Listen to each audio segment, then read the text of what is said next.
오늘 우리에게 주신 말씀을 보도록 하겠습니다. 요한복음입니다. 요한복음 1장 1절에서 5절입니다. 성경을 보셔도 되고요. 우리 화면을 보셔도 됩니다. 제가 봉독하겠습니다. 태초에 말씀이 계시니라. 이 말씀이 하나님과 함께 계셨으니 이 말씀은 곧 하나님이시니라. 그가 태초에 하나님과 함께 계셨고 만물이 그로 말미암아 지은 바 되었으니 지은 것이 하나도 그가 없이는 된 것이 없느니라. 그 안에 생명이 있었으니 이 생명은 사람들의 빛이라. 빛이 어둠에 비추되 어둠이 깨닫지 못하더라. 아멘. 빛이 어둠을 비추다라는 말씀의 제목으로 말씀을 나누도록 하겠습니다. 인사하겠습니다. 메리 크리스마스. 네, 인사하겠습니다. 네, 크리스마스. 우리 저기 주사님 어머님. 네네네. 예, 감사합니다. 네네네. 네, 이렇게 어른이 오신 게 처음이라. 너무 감사합니다. 제가 이제 너무 평생 기억할 것 같아요. 그렇죠? 고맙습니다. 오늘 이 성탄검사 예배 가운데 나오신 여러분을 환영을 축복하고요. 우리 하노이 샘물교회 인사가 있어요. 인사가 있는데 인사 먼저 할까요? 예. 따라 하시면 됩니다. 제가 하나님을 당신을 하면 나머지를 채워주시면 돼요. 하나님이 당신을 부르십니다. 하나님이 당신을 계획하십니다. 하나님이 당신을 사랑하십니다. 아멘. 매주 이 인사를 드리는데 또 권면하는데 이 말씀이 또 이 선포가 우리 모두에게 위로가 되기를 소망합니다. 여러분 한 분 한 분을 하나님께서 부르시고 또 계획하시고 사랑해 주십니다. 언제까지요? 평생 끝까지 우리 생명 다하는 데까지 그렇게 사랑해 주십니다. 저희들 지난 4주 동안 주님의 성탄 또 다시 오심 그런 대림절 절기를 보냈고요. 특별히 이 강단에서는 하나님의 위로를 기다리는 자, 하나님의 시간을 기다리는 자, 또 나라를 기다리는 자, 약속을 기다리는 자라는 말씀을 나누면서 시간들을 보냈고요. 이 대림절을 지나서 이제 주님께서 이 땅에 오셨죠. 오늘 기뻐하고 기뻐하는 우리가 될 수 있기를 바랍니다. 여러분 이 대림절과 성탄절이 있는 이 12월에 보면 교회도 그렇고 참으로 이 세상이 환한 것 같아요. 또 평소보다 더 화려한 것 같고 또 더 빛나는 것 같습니다. 12월이 이렇게 환하게 빛난다 할지라도 또 그렇게 환하게 꾸미고 밝히는 이유는 저마다 다 다른 것 같습니다. 누군가는 왠지 모를 설렘이 있어요. 그렇죠? 모르겠어요. 왠지 모를 설렘이 있어. 이렇게 나가고 싶기도 하고. 예. 그래서 오늘 그 나가고 싶은 유혹을 뿌리쳐서 오신 여러분을 우리 하나님께서 사랑하십니다. 뭐 물론 막상 가면 또 나갈 거 없죠, 사실. 그래도 왠지 설레입니다. 그리고 또 캐롤이 또 울려 퍼지고 또 사람들이 이 분위기를 즐기는 것 같아요. 그리고 선물도 주고 받습니다. 그리고 카페라든가 식당들도 굉장히 또 화려하게 꾸미죠. 제가 마트에 갔는데 그 어떤 문구를 봤는데 저만 본 것 같아요. 아니 저만 몰랐던 것 같아요. 기쁘다 할인 오셨네. 그렇게 써놨더라고요. 기쁘다 할인 오셨네. 그래가지고 기쁘다 뭐 땡땡 오셨네. 만백성 맞이하라. 이렇게 막 이 마트에 써놔가지고 야 이거 네, 기뻐해야 되나 이런 생각을 좀 하게 되었습니다. 또 이 교회 안에서도 이 장식도 하고 또 이 대림절을 기념하는 또 초도 밝히고 합니다. 한 달 전쯤인 것 같아요. 저희도 이 장식을 아마 한 달 전에 한 것 같은데 이 건물이 이제 저희가 1, 2, 3층을 쓰죠. 그래서 여기 건물 관리하는 분이 베테랑 분이 여기 1층은 꾸미지 않냐고 저한테 이렇게 물어보더라고요. 그래서 그 말은즉슨 너희가 꾸밀 거 다 사서 꾸며도 된다 뭐 그런 의미입니다. 그래서 이렇게 다 꾸미니까 그렇죠? 다 꾸미니까 꾸미는 거 괜찮냐 이렇게 했는데 저희가 아직 뭐 이렇게 설립하는 그런 절차 과정이기 때문에 1층은 좀 안 꾸미는 것을 하고 이렇게 했었는데 그러면서 사실 그분은 뭐 예수님을 믿는 분이 아니죠. 우리가 물론 이렇게 꾸미고 하는 것들은 우리에게 더 본질적인 의미가 있긴 하지만 사람들은 그냥 막연합니다. 그냥 꾸미고 그냥 다 꾸미니까 그렇죠? 어디든 가서 12월은 꾸미고 있습니다. 그래서 이제 그런 의미로 저한테 이야기를 한 것 같은데 물론 그게 무슨 문제가 있었다라고 하려고 그런 이야기를 드린 것보다는 문득 이런 생각이 들었습니다. 세상은 이렇게 밝고 화려한데 이 화려함 속에 과연 우리 주님이 계실까라는 의문입니다. 세상은 온통 축하하고 또 설레야 하는데 우리는 그렇게 주님의 오심을 설레이면서 그렇게 또 축하하고 또 맞이하고 또 그렇게 준비를 하고 있는지를 또 이렇게 돌아보고 했습니다. 또한 세상은 이렇게 밝고 화려한데 정작 사람들은 세상을 보면서 참 밝다, 살만하다, 희망이 있다 라고 말하지는 않는 것 같아요. 이렇게 밝은데 오히려 세상은 어둠이다, 또 세상에 과연 희망이 있을까라고 말하는 사람이 훨씬 더 많은 것 같습니다. 물론 여러분 오해는 안 하셨으면 좋겠어요. 저는 여전히 세상에는 희망이 있다고 믿습니다. 물론 그 이유가 오늘 이 말씀에 드러나기를 소망하는데요. 그렇지만 여전히 세상이 아름답다, 살만하다, 우리들 자녀들에게 희망이 있어, 최선을 다하면 돼 라고 말하기가 참 어려운 그런 시대를 우리가 살고 있는 것 같습니다. 오늘 우리가 이 묵상할 본문에서도요, 이 어둠이 굉장히 중요한 의미를 담고 있습니다. 오늘 본문은 사실 좀 난해한 것 같기도 하고 하지만 너무 자연스러운 것 같기도 해요.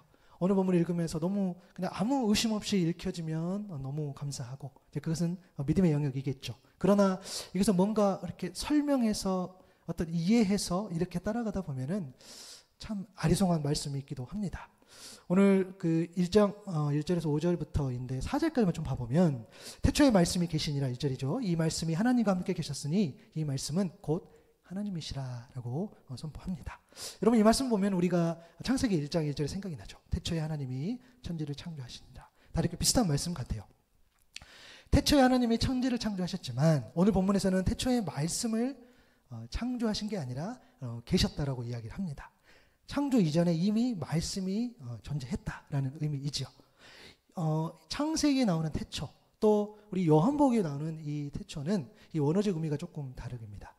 창세기에 나오는 태초는 우리가 조금 쉽게 인식하는 거죠. 어떤 시간, 공간, 그러한 것들의 시작의 의미에서 태초입니다. 그런데 오늘 이 요한복음의 태초는 창조되기 이전의 어떤 초시간적인 개념, 무슨 말인지 모르겠죠.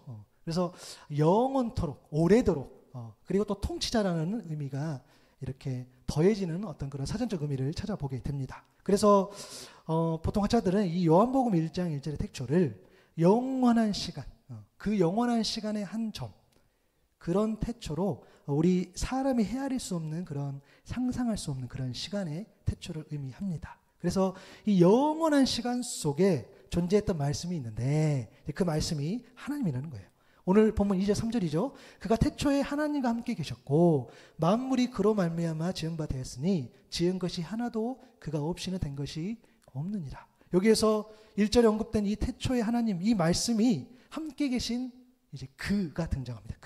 그가 지금인지 모르겠어요, 누군지. 그로 말미암아 지어졌고 그가 없이 창조된 게 없다라고 이야기합니다. 창조는 하나님의 영역인데 과연 누가 창조를 했나? 누가 창조하지? 같이 있지? 이런 질문을 할 수 있죠. 그리고 4절에 보니까 그 안에 생명이 있었으니 이 생명은 사람들의 빛이라고 이야기합니다.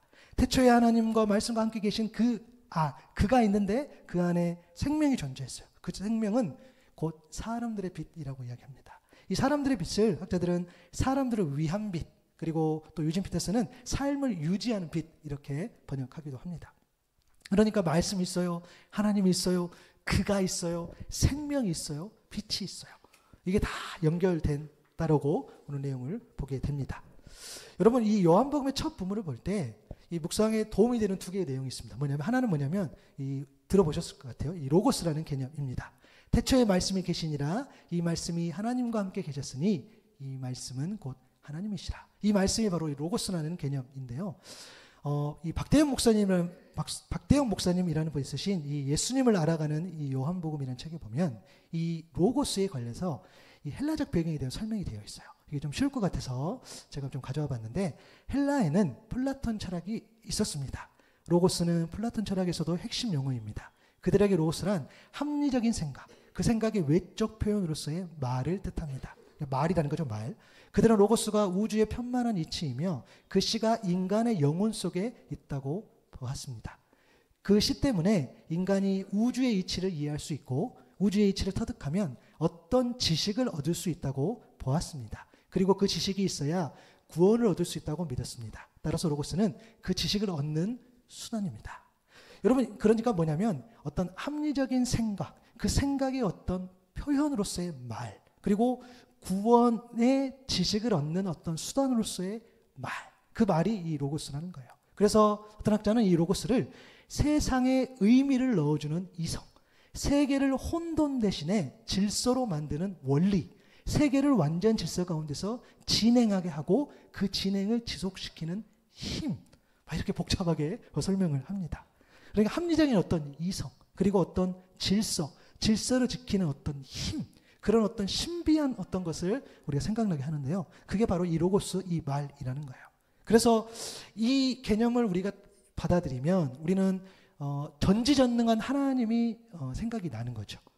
어떠한 사물이라도 알고 또 모든 일을 다 행할 수 있는 그런 능력, 그렇죠? 그 전지전능한 하나님이 생각이 납니다. 그래서 이 사도 요한은 하나님과 그의 관계를 설명하기 위해서 당시 사람들이 이해할 만한 방금 이 로고스 개념을 사용해서 말씀을 이어갑니다. 그리고 이 요한복음 서론을 읽을 때 반드시 읽어야 될 말씀 20장 31절이죠. 오직 이것을 기록함은 너희로 예수께서 하나님의 아들 그리스도이심을 믿게 하려 함이요 또 너희로 믿고 그 이름을 힘입어 생명을 얻게 하려 함이니라. 아멘. 사실 이런 이 말씀이 되게 우리 목회자들에게 되게 좋아요. 왜냐하면 설명할 게 없어요. 그렇죠? 정확하게. 그렇죠? 뭐 더 이상 주석을 할 수가 없어요. 예수라는 분이 있어. 예수가 있는데 하나님의 아들이시고 생명이시다. 그래서 여기에서 이 말씀을 통해서 그가 누구인지를 알 수 있다는 거예요. 오늘 본문의 내용과 또 방금 설명드렸던 이 로고스 개념과 이 요한복음 20장 31절을 종합해 보면 자, 태초에 사람이 헤아릴 수 없는 어떤 시간과 공간을 초월한 어떠한 시점에 이 말씀, 로고스가 있었는데 말씀이 있었죠. 이 말씀을 방금 이야기한 것처럼 어떤 합리적 이성적인 말, 어떤 질서, 그리고 질서를 유지시키는 그런 힘이죠. 그 힘인데 그것이 뭐냐면은 곧 하나님이다라는 거예요. 그리고 말씀이신 하나님이 그와 함께 계셨는데 그를 통해 모든 것이 창조되었다고 해요. 창조되었다는 것은 태초에 하나님의 천지를 창조하셨을 때 그도 함께 있었다 이야기합니다. 굉장히 큰 의미죠. 하나님이 계신 게 아니라 그도 함께 있었다는 거예요. 이것은 하나님께서 하나님과 이 그와 친밀하고 그를 통해서 그를 위해서 또 통치가 존재한다는 그런 의미입니다. 우리가 잘 아는 골로새 1장 15절 16절 말씀이에요. 그는 보이지 아니하는 하나님의 형상이시오 모든 피조물보다 먼저 나신 이시니 만물이 그에게서 창조되되 하늘과 땅에서 보이는 것들과 보이지 않는 것들과 혹은 왕권들이나 주권들이나 통치자들이나 권세들이나 만물이 다 그로 말미암고 그를 위하여 창조되었고 그가 누구냐 하면 바로 하나님의 아들 예수다라고 이야기합니다. 이 하나님의 아들 예수 안에 생명이 있었는데 이때의 생명이 뭐죠? 요한복음 3장 16절의 말씀처럼 이는 그를 믿는 자마다 멸망치 않고 영생을 얻게 하려 하심이라. 이 영생입니다. 영원한 생명. 이 생명은 곧 사람들을 위한 빛, 사람들의 생명을 위한 빛이다라는 것이 오늘 사절의 내용이에요. 요한복음 14장 6절이죠. 예수께서 이르시되 내가 곧 길이요 진리요 생명이니 나로 말미암지 않고서는 아버지께로 올 자가 없다. 요한복음 8장 12절이죠. 예수께서 또 말씀하여 이르시되 나는 세상의 빛이니 나를 따른 자는 어둠에 다니지 아니하고 생명의 빛을 얻으리라. 아멘. 여러분 방금 태초부터 이제 빛까지 오셨어요. 지금 예, 뭐 복잡한 것 같지만 쑥 왔습니다. 지금 태초부터 빛까지 왔는데 오늘 5절에 보니까 이 빛이 어둠의 빛이되 어둠이 깨닫지 못하더라라고 이야기합니다. 이 빛이 어둠에 비쳤는데 어둠이 깨닫지 못했다. 여러분 어둠이 뭘까요?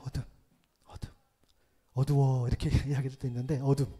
사실 어둠이라는 것은 이 빛과 대조되는 그런 빛이 없는 상태를 의미하죠.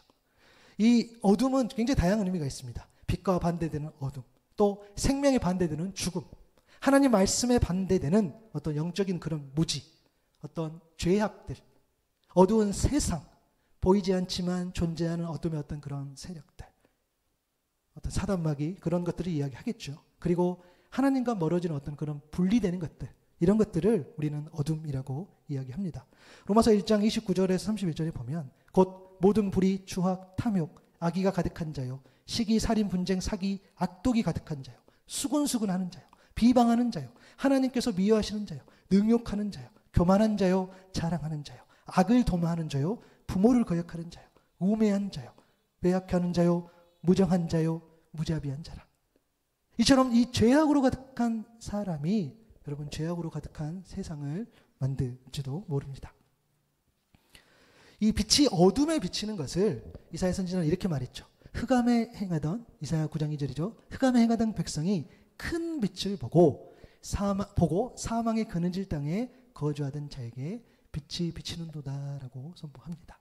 큰 빛이 우리가 기다리는 메시아요, 그 메시아는 곧 예수 그리스도다. 아멘. 그렇게 이야기하는 거죠.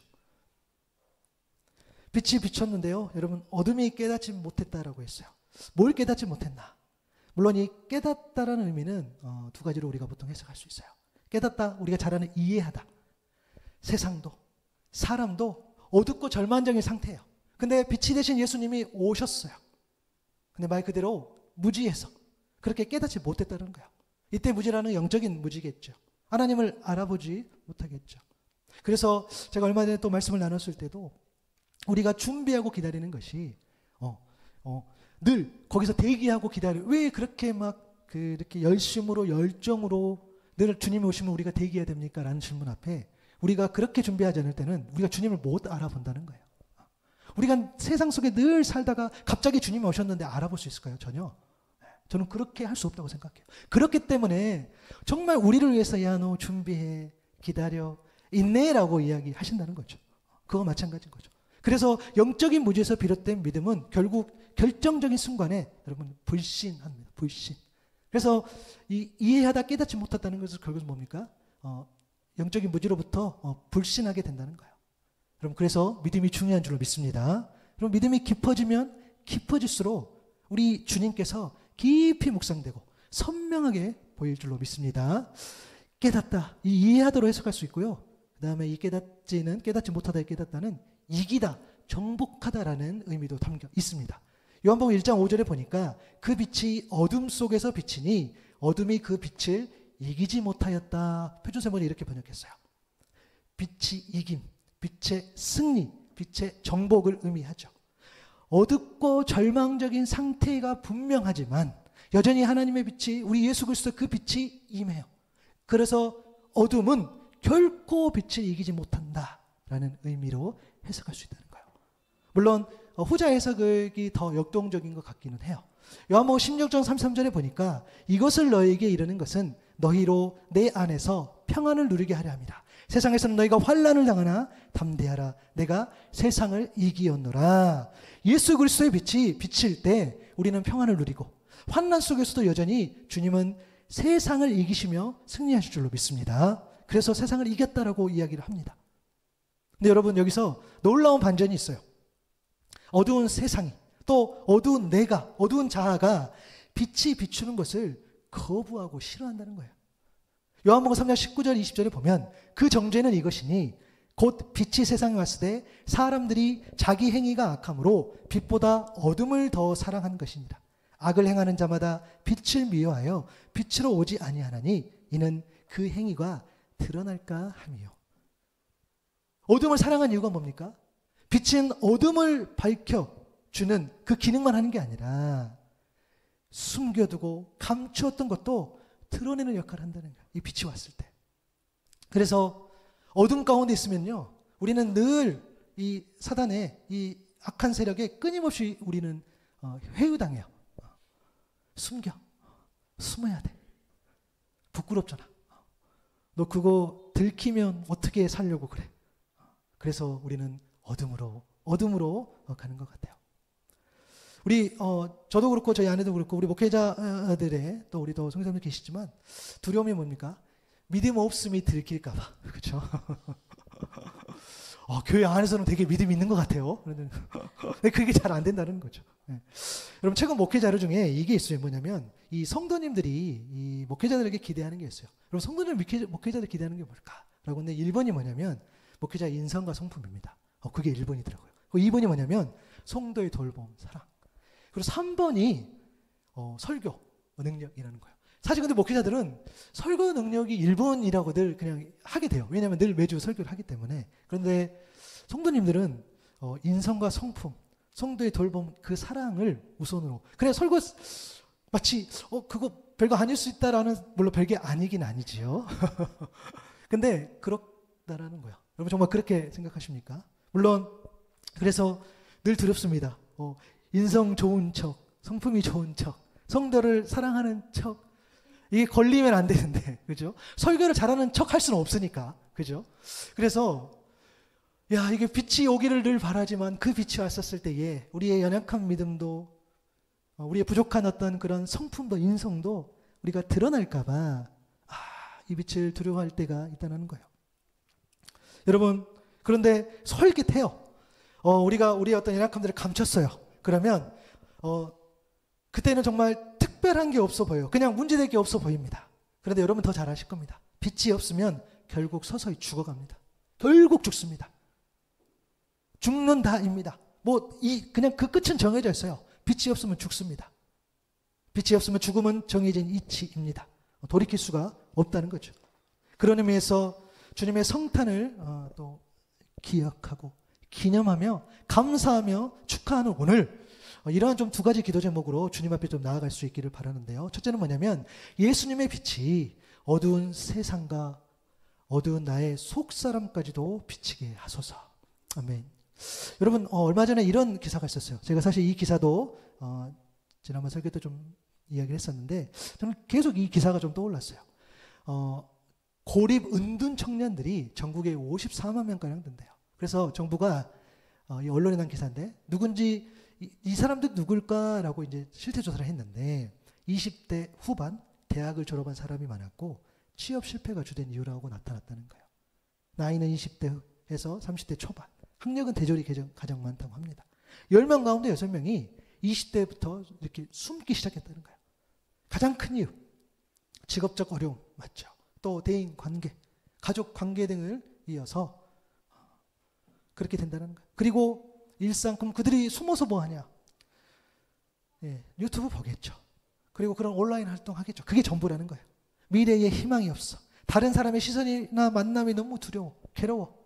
그리고 80%는 자살을 생각한 걸로 나타났다고 해요. 어둠으로 가는 그들을 보게 됩니다. 비단 청년들뿐만 아닐 겁니다. 우리의 자녀들이 사는 바로 지금, 또 우리의 친구들과 우리의 부모들이 사는 지금, 그렇게 큰 차이가 나지 않을 것 같아요. 청년들의 나라, 자녀들의 나라, 우리 부모들의 나라, 또 여기 모인 우리들의 나라, 그 나라에도 이러한 일들이 큰 차이가 나지 않을 것 같아요. 요즘에 최근에도 보니까 뭐 이렇게 대학생 혹시 그 이상의 사람들이 이렇게 어떤 뭐 범죄 잘못하고 올 것 같은데 그 내용들이 막 중학생, 초등학생으로 막 가는 그런 모습들을 보게 돼요. 아이들의 어둠들이 이렇게 막 내려옵니다. 그렇죠? 그럴 때 보면은 참 가슴이 아파요. 근데 여러분, 제가 이걸 보면서 안타까웠던 게 뭐냐면, 물론 이 구조가 안타깝죠. 우리 아이들, 우리 청년들, 우리 자녀들, 혹 그런 어려움을 겪고 있는 우리 지인들, 너무 어려워, 안타깝죠. 그것이 안타깝고, 또 하나는 그런 현실을 보고, 그런 어둠의 세상을 보고 제시하는 해결책에 대한 한계 때문이에요. 뭐냐면 어쩌면 이렇게 생각할 것 같아요. 그래, 뭐 이렇게 뭐 취업을 잘하면, 또 어떤 관계가 회복되면, 마음이 좀 편해지면, 돈이 좀 생기면, 여유가 생기면, 뭐가 좀 나아지면 그러한 일들이 안 생기지 않을까라는 것들. 근데 여러분, 우리는 예수 그리스도를 믿는 믿음으로 우리는 더 본질적인 것에 관심을 둬야 됩니다. 물론 누군가가 뭔가를 어려웠을 때 해결이 됐었을지도 몰라요. 그러나 그것은요, 임시 방편이라는 거예요. 또 같은 문제. 뭔가 해결됐어요. 또 같은 문제. 우리 이제 계신 부모님들도 잘할 겁니다. 아이가 중고등학교만 잘 갔으면 잘 갔어요. 아이디가 대학만 잘 갔으면 잘 갔어요. 그렇게 되는 거죠. 저는 아이들이 초를 다니기 때문에 이제 중학교만 잘 갔으면 저는 이제 그 단계고, 그렇죠. 또 우리 대학을 보내는 우리 또 부모님은 아이가 대학만 갔으면, 이제 또 갔으니까 취업만 됐으면, 또 결혼만 잘했으면 이런 것들이 쭉쭉 가게 되는 거죠. 근데 여러분, 방금 나눴던 이 내용들은 정말, 그런데 그러면 취업이 문제면 취업을 했으면 해결이 돼야 되는데 해결이 안 돼요. 이것은 영혼의 생명의 문제, 영적인 문제라는 거예요. 여러분, 이렇게 겉사람은 이 회복의 한계가 있다는 거예요. 그때뿐이라는 거예요. 그래서 진짜 해결책은 예수 그리스도 그 빛, 그 빛이 우리 속 사람까지 비치는 줄로 믿습니다. 그 빛이 우리에게 유일하고 완벽한 해결책, 그 빛이 우리 안에 임해야 된다는 거예요. 메시지 성경에 보면 이 5절이 이렇게 이야기합니다. 그 생명빛이 어둠을 뚫고 타올랐으니 어둠은 그 빛을 끌 수 없었다. 어둠은 그 빛을 끌 수가 없어요. 우리가 어두운 세상 가운데 있지만 그 어둠이 자꾸 우리의 영역들을 어둡게 밀고 들어오지만 그 빛이 임했을 때 그 빛을 끌 수 없었다는 거예요. 사랑하는 여러분, 예수 그리스도의 생명의 빛이 이 어두운 세상, 그리고 우리 겉사람뿐만 아니라 우리 이 속사람을 뚫고 타올라서 그리스도의 평화, 하나님의 진정한 자유함을 누릴 수 있는 그런 저와 여러분이 될 수 있기를 소망합니다. 우리의 속사람의 빛이 비춰주십시오. 우리 이 자녀 안에 있는 이 속사람까지 이 빛으로 그 어둠을 태워주십시오. 우리가 그렇게 기도할 수 있으면 좋겠어요. 우리가 잘 아는 사도 바울, 그는 잘못된 빛으로 세상을 걸어갔습니다. 그가 가진 빛은 예수를 믿는 사람들을 죽여야 의로움을 얻는 그런 빛이었어요. 그래서 그는 그 빛을 따라서 길을 걸었죠. 많은 사람을 오게 가뒀고 스데반을 죽음으로 내몰았어요. 그렇게 열심히 그 빛을 따라 걸었습니다. 걸었다기보다는 뛰었을 겁니다. 최선을 다해 달린 바울이었죠. 사울이었죠, 그때는. 그런데 어느 날 그 길 끝에 주님이 계셨다는 것을 이 바울이 보게 됩니다. 사도행전 9장이죠. 사울이 길을 가다가 다메섹에 가까이 이르더니 호련히 하늘로부터 빛이 그를 둘러 비추는지라. 땅에 엎드려서 들음에 소리가 있어 이르시되 사울아 사울아 내가 어찌하여 나를 박해하느냐 하시거늘 대답하여 주여 누구시오니까 이르시되 나는 내가 박해하는 예수라. 그 속사람 가운데에 예수 그리스도의 빛이 비치는 순간입니다.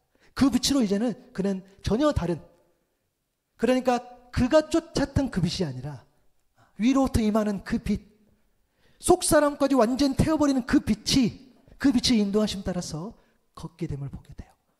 그는 또 다시 뜁니다.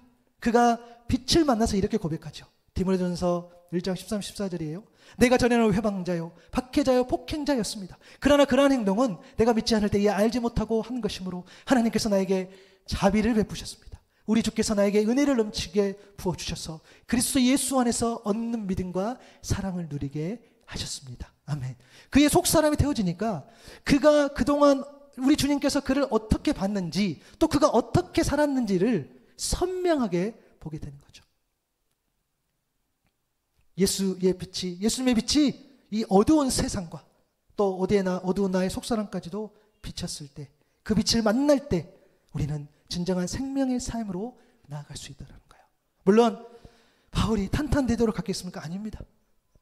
고난의 길, 역경의 길, 그는 그 길을 갔지요. 그러나 그 길이 생명의 길이기에 그는 그 빛을 따라 간 줄로 믿습니다. 그리고 두 번째 기도 제목은 이런 겁니다. 예수님의 빛으로 나 또한 작은 불빛 되게 하옵소서. 여러분, 이거는 제 개인적인 고백인데요. 제가 그 골드마크 시대에 살고 있는데 이렇게 건너가면 이게 호수가 있어요. 그래서 제가 새벽에 이렇게 운동을 잘 가는 편인데, 그리고 이제 여기서 교회까지 여기서 한 15분, 20분 걸려요. 그래서 제가 이제 걸어올 때도 있는데, 그래서 여기서 늦게 이렇게 퇴근한 날은, 늦게 간 날은 제가 걸어가기도 합니다. 그래서 거기를 가면은 참 신기한 게 조명이 하나도 없어요. 그렇죠? 근데 다 그런 것 같아요. 그다음에 조명이 하나도 없고 어두운데 이렇게 운동하는 사람들도 있고 이렇게 보게 됩니다. 조명이 없어요. 처음엔 되게 무서웠어요. 왜냐하면 막 쥐도 다니잖아요. 그래서 되게 무서웠는데 적응이 되니까. 그리고 사람이 없지 않아요. 군데군데 이제 오토바이들이 있죠. 이제 그런 것을 보게 되는데, 걸어보면은 멀리서 달빛과 불빛이 보이고요. 그리고 그 아파트 불빛이 이렇게 아주 연하지만 그렇게 비춰옵니다. 그리고 이렇게 걸어가보면은 사실 더 작은 불빛이 있어요. 뭐냐면 사람들이 이렇게 한 번씩 지나갑니다. 자전거를 타고 지나가고 또 오토바이를 타고 지나가고 또 사람들이 핸드폰을 들고 이렇게 지나갈 때에 그때에 작은 불빛이 보여요. 근데 그 불빛이 제가 이렇게 길을 걸어갈 때 도움이 되더라고요. 엄청 어둡고 무서운데 한번 오토바이가 이렇게 빛을 비춰줄 때에 또 누군가가 물론 핸드폰 이렇게 얼굴 들고 오면 무섭긴 해요. 그렇죠?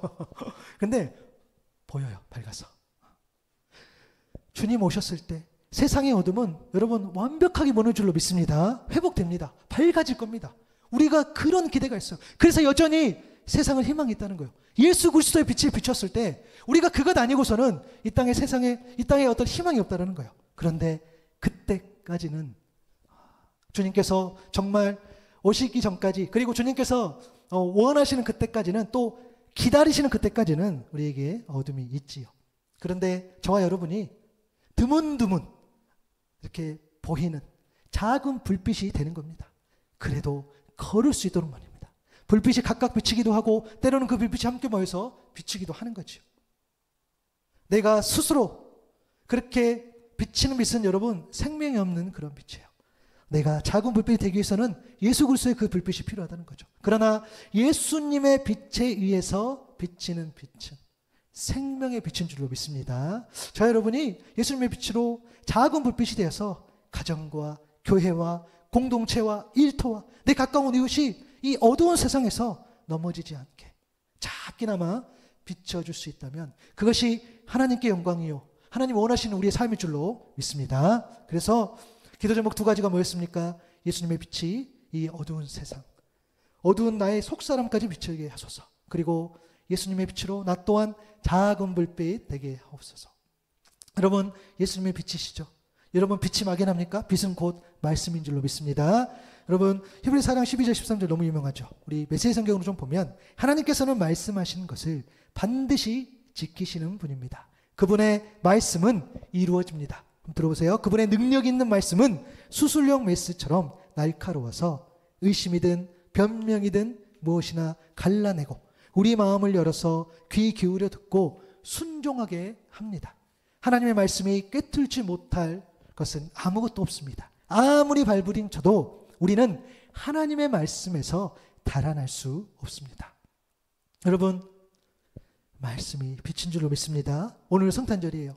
주님이 이 땅에 오신 이유, 여러분 우리의 죄악을 드러나는 것뿐만 아니라 여러분 그것만 있겠어요.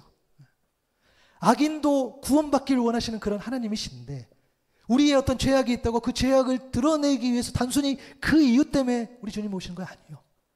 그것은 당연히 필요하죠. 공의의 하나님 앞에 우리의 죄악이 드러나는 건 당연히 필요합니다. 그것을 넘어서서 우리가 하나님의 자녀로서 정말 우리를 자유롭게 살게 하려고 주님이 이 땅에 오신 줄로 믿습니다. 여러분 진짜 자유는요 하고 싶은 것을 하는 자유만을 의미하지 않습니다.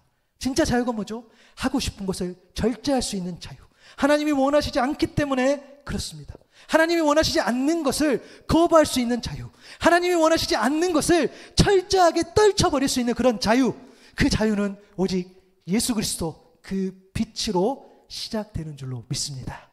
말씀을 빛 삼아서 잠시 어두운 이 세상이지만 말씀을 빛 삼아서 우리가 인내로 걸어가고 그러면서 오늘 오신 그 주님을 늘 찬송해 갈 수 있는 저 여러분 될 수 있기를 바랍니다. 주님, 오늘 주님 오심을 기억하고 또 기념하며 오늘 성탄감사 예배를 드립니다. 주님 오셨음을 우리는 늘 기뻐하며 살아갈 수 있는 우리 모두 되게 하여 주옵소서. 또한 주님의 다시 오심 또한 늘 기대하며 살아가는 또한 우리가 되게 하옵소서. 예수 그리스도 그분이 빛이심을 고백합니다. 그 빛이 이 어두운 세상을 비춰주시기를 고백합니다. 또한 그 빛이 우리의 겉사람뿐만 아니라 우리의 속사람까지도 비춰지기를 소망합니다. 그 빛이 우리에게 말씀이 되어서 그래서 우리 또한 예수 그리스도 그 빛으로 작은 불빛이 되어 내가 사랑하는 사람들, 내 이웃들, 내 가족들 주님 앞에 올 수 있도록 작은 불빛 되어 그 길을 예비할 수 있는 또한 주의 제자가 되게 하여 주옵소서. 감사합니다. 예수님의 이름으로 기도드립니다. 아멘.